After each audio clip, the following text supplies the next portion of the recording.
Last week I installed a draw-tight trailer hitch receiver on my 2021 Mercedes GLE 350.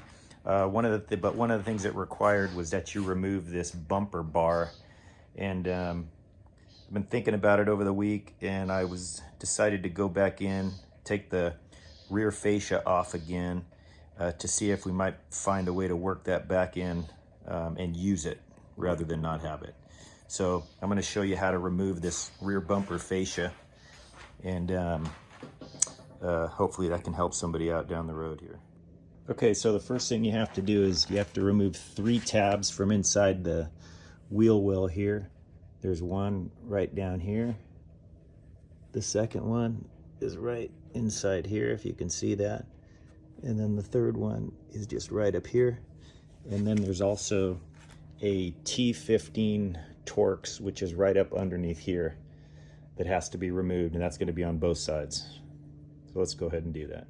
Okay, to remove the tabs, we're going to use a small screwdriver. I'm going to pull this little pin out, and then I'm going to grab it with a pair of dikes and pull it out. And then this part, well, this one kind of came out already, but I was able to pull these out with just my fingers. So go ahead and pull all 3 of those out, and we'll pull that Torx out up here. Okay, and here's the Torx underneath here that we're going to remove. Okay, now that those are out, there's going to be 8 10mm bolts you're going to remove from the bottom of the fascia itself. There's 1, 2, 3, 4, and then same on the other side here, which is 1, 2, 3, and 4. I'll go ahead and take those out now. Okay, now that we have those removed, we're gonna have to go inside here. I'm gonna pull this wheel well open just a little bit, and there's another one of these plastic tabs that has to be removed, and there's also an 8mm bolt. So the plastic tab is right down inside here. I can't get it with my camera, but it's hard to see in there with these larger wheels. But then up above here, there's also that 8mm bolt, which is back inside there. That's it. Yeah, that's it right up there. So you'll need an extension and a socket, preferably a magnetic socket, to get that. So I'm going to go ahead and take care of those now. Okay, now that we have all the fasteners out in the wheel wells and underneath, I'm going to grab right here. This is the part I didn't really like too much, but you're going to give it a good yank until it pops loose. There we go. And then you're going to keep pulling on it and work. Whoop, makes a lot of noise, but work your way around. You can see the tabs that are in there that hold this. So I'm gonna keep going all the way around, and you're gonna just keep pulling directly away from the vehicle. I also recommend you put some towels down, because when this thing comes off, you're going to end up with it on the ground. So I'm going to yank this thing off, and then I'll be right back. Okay, just wanted to show you again. I got my fingers in here, working my way around it. These are popping as I go. I don't know if you can hear them. Okay, I'm going to come back over here. Again, I'm going to grab right under here and give it a good hard pull. There we go. You can see, again, the tabs as they come out. Work your way around it. Keep pulling. Just be careful you don't wreck anything. There we go. That just released everything here. All right. I'm gonna set this down now so I can get this off. Okay, once you get the bumper fascia release, there's going to be 3 wiring harnesses that you have to disconnect. And they're on the driver's side of the car. The first one is this one right here. And then this other one right here, you can see the wires, how they come down. And the third one, which I already disconnected, is this one down here with the sensor. So I struggled with these the first time I did it. So the way you open them up is you pull this little white tab out towards you, and I'd use a screwdriver, and then you squeeze it back towards the, as you would disconnect like a clip, you squeeze it and then grab the back part of this with your hand, but you pull this out, squeeze it in, and pull them apart, and that should take that apart. So I'm going to go ahead and do that. Okay, we've got our fascia off now. Here it is. One thing I should have included before is it's good to have something like this bucket here. This isn't a 5-gallon bucket, it's a smaller one. I think it's maybe a 2-gallon bucket, but to help support the bumper, because once you take the fascia off, the wires down here don't allow it to go down to the ground, so it stretches them, so you got to hold it up with one hand and try and undo it with the other hand, the wire clips, which is difficult to do. So you want something like that, or maybe some wood blocks like I have over there to help support that. So definitely something I recommend.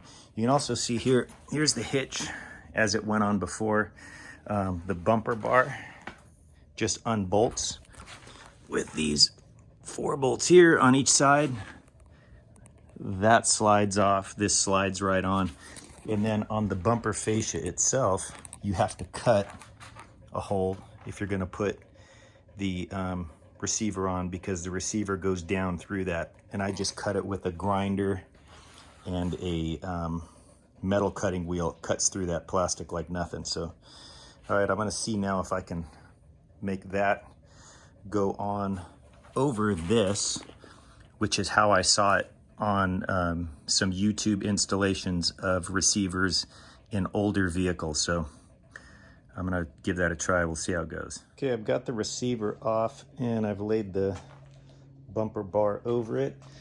And you can see that on these receivers, they weld this nice big flange on there, whatever you want to call it. Well, that keeps this from obviously fitting right over it. So what I'm gonna do is I'm gonna notch this on both sides right here. You can see I made a couple little marks, but I'm gonna notch it in to about the inside of this. That's hollow, I guess maybe for impact reasons, but because this is all to protect in a pushing manner, I don't think this is going to have any problem on or issues with hurting the structural integrity of it, because it's to help in the event something pushes into it. So I'm going to go ahead and cut those, and then let's see how it fits. Okay, so I just made my first 2 cuts, and what I realized is I might as well just take this whole corner off here. This thing's hollow, so by removing this piece, this isn't going to give me any additional added strength. So I'm going to go ahead and just cut this all the way across. It'll make it a whole lot easier than trying to make that little cut right there. So I'm going to go ahead and take that off right now. Okay, I've got both sides of this notched out now. So let's see how it fits over this.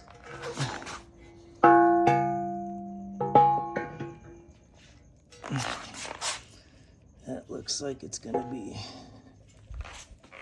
just right. Perfect. Okay, I'm gonna go ahead and put it back on the car, see what it looks like. Okay, so I got it back together with the receiver and that bumper bar on there. And you can see where I notched it out right there to fit over this big flange right here. And the same on this side right here. So it fits. And these screws are long enough. Here's obviously without the bumper bar on there, and here's with it on there, so they fit on just fine. I think Mercedes did that in order to put on one of their factory hitches. So anyways, that's what it looks like with the draw tight hinge, or I'm sorry, draw tight receiver and the bumper bar, both on there. So now I'm going to go ahead and put everything back together and see how it goes. Okay, I just got the rear fascia installed, and everything went back together easily and as it should. And the one big thing that or problem or potential issue thing I didn't like was without that bumper bar in there, when you came down here and you push on the bumper, you could really see this rear fascia flex in. And my concern was if I ever maybe got a very slight bump from another car or something, without that bumper bar back there, it could potentially crack or break that whole fascia. Whereas now that it's there and you can actually see and feel that it is just rock solid like it was before, that there's the potential that there might not be a whole lot of damage. So anyways, that's it. All I have left to do is put in the small fasteners along the edge and the little screws up underneath. But aside from that, this project's pretty much done. So I hope this helps somebody out installing their hitch. It